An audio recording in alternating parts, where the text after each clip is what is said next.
अस्सलाम वालेकुम। उम्मीद है कि आप सब खैरियत से होंगे। तो आज हम अपना नेक्स्ट लेक्चर स्टार्ट करते हैं, जो कि हमारे पास है ह्यूमन स्केलेटन। तो human skeleton can be divided into two parts, axial skeleton and appendicular skeleton. यानी कि ह्यूमन जो स्केलेटन है उसे हम स्टडी करने के लिए उसे दो पार्ट्स में डिवाइड कर लेते हैं ताकि हम आसानी से स्टडी कर लें। First one is axial skeleton and second one is appendicular skeleton. और आज हम जो स्केलेटन पढ़ेंगे दैट इज़ एक्सियल स्केलेटन। तो हम देखते हैं कि एक्सियल स्केलेटन क्या है। तो एक्सियल स्केलेटन में हमारे पास क्या क्या चीज़ें आ जाती हैं। First one is skull, vertebras, ribs और स्टर्नम। यानी कि ये जो हमारी बॉडी का अपेंडिजेस हैं, यानी कि हमारी बॉडी का असल में जो ट्रंक है वो एक्सियल स्केलेटन में आ जाते हैं। और जो अपेंडिजेस हैं यानी कि जो बाहर निकले हुए स्ट्रक्चर हैं, यानी कि अपर लिम्स और लोअर लिम्स, वो पेंडिकुलर स्केलेटन में आ जाते हैं अपेंडिजेस से। और ये जो एक्सियल स्केलेटन है ये हमारी बॉडी का मेन जो ट्रंक है इसमें आ जाता है। स्कल, वर्टिब्रास, रिब्स और स्टर्नम, ये चार चीज़ें हम इसमें पढ़ेंगे। तो first one is skull. Skull को देखते हैं। तो स्कल में दो चीज़ें होती हैं। First one is cranium and दूसरा है फेशियल। यानी कि हमारा जो सर से लेकर ये जो पूरा है, मतलब यहाँ से लेकर यहाँ तक, ये हमारे पास स्कल है। लेकिन यहाँ से लेकर यहाँ तक ये वाला जो पार्ट है, this part is known as cranium.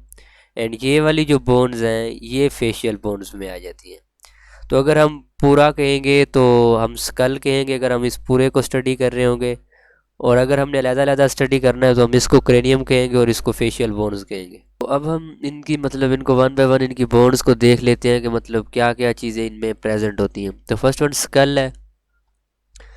School को हम देख रहे थे, इसमें क्या था, क्रेनियम और फेशियल बोन्स से। तो क्रेनियम में हमारे पास 8 बोन्स होती हैं, तो जिनमें 4 अनपेयर्ड होती हैं और 2 पेयर्ड्स होती हैं। जो 2 पेयर्ड्स होती हैं मतलब वो 2 टाइम्स होंगी, तो दैट्स वन 4 और 4 8।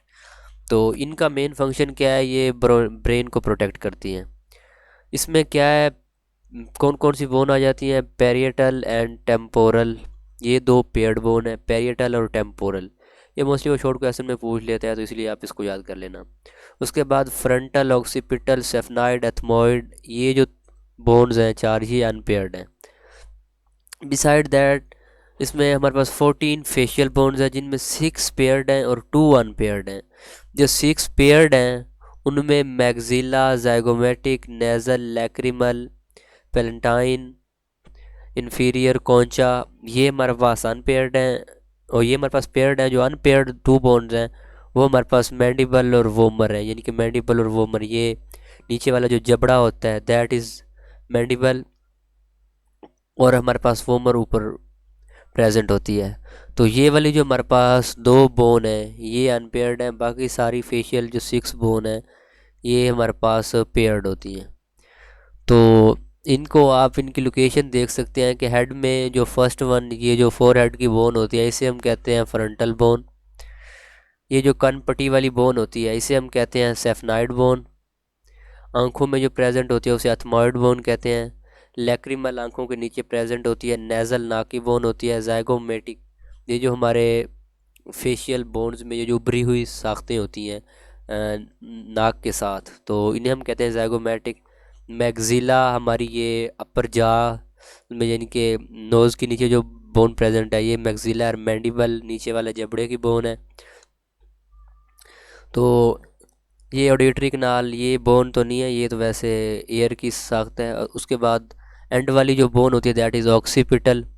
टेम्पोरल, कान पट्टी की जो बोन होती है, मतलब कान के बिल्कुल ऊपर, जहाँ पे मोस्टली अक्सर कोई डाकू वगैरह जहाँ पे पिस्टल गन नहीं रखते, अगर डाकू किसी को मतलब पकड़ लें, तो ये वाली जो होती है ना टेम्पोरल। तो पेरिएटल बोन जो होती है ये फ्रंटल और ऑक्सीपिटल के पीछे। तो आप इनकी लोकेशन तो वैसे मोस्टली मतलब प्रैक्टिकल्स वगैरह में या इस तरह के क्वेश्चन में पूछी जाती है। पेपर में आपको लोकेशन तो नहीं आएगी, बट आपको नेम इनका बोन का पता होना चाहिए। और इनको याद करने का निमोनिक इंशाल्लाह हम आपको नेक्स्ट लेक्चर में बता देंगे कि इनको कैसे वो करना है। वैसे my Jain loves international pizza very much, ये मतलब इनको याद रखने का है कि माय से मैग्जिला, जैन से जैगोमेटिक, लव्स एल से लैक्रिमल, और इस तरह ये सारी बोन के नाम उसमें आ जाते हैं। तो आप इसको वैसे भी याद रख सकते हैं। तो नेक्स्ट हमारे पास है वर्टिब्रल कॉलम। तो vertebral column extend from skull to pelvis. तो वर्टिब्रल जो हमारे पास कॉलम है वो एक्सटेंड करता है स्कल से पेल्विक की तरफ, यानी कि स्कल से लेकर हमारे पास पेल्विक तक ये जाता है। और ये बैकबोन है विच प्रोटेक्ट्स द स्पाइनल कार्ड, जो कि हमारे पास स्पाइनल कार्ड को प्रोटेक्ट करता है। तो normally vertebral column has 4 curvature, तो इसमें हमारे पास 4 कर्वेचर्स होते हैं which provides more strength that does the straight. मतलब एक स्ट्रेट कॉलम की निस्बत जो इसमें 4 कर्वेचर होते हैं वो इसे मोर स्ट्रेंथ प्रोवाइड करते हैं। तो इसमें 33 वर्टिब्राज होते हैं। तो ये जो 33 वर्टिब्राज हैं इनको नेम दिए जाते हैं according to their location in the body, मतलब विज, सर्विकल, थोरैक्स और लंबर और पेल्विक। मतलब ये सर्विकल, थोरैक्स, लंबर और पेल्विक रीजन में प्रेजेंट होती है, इस वजह से नहीं ये 4 नेम दिए जाते हैं।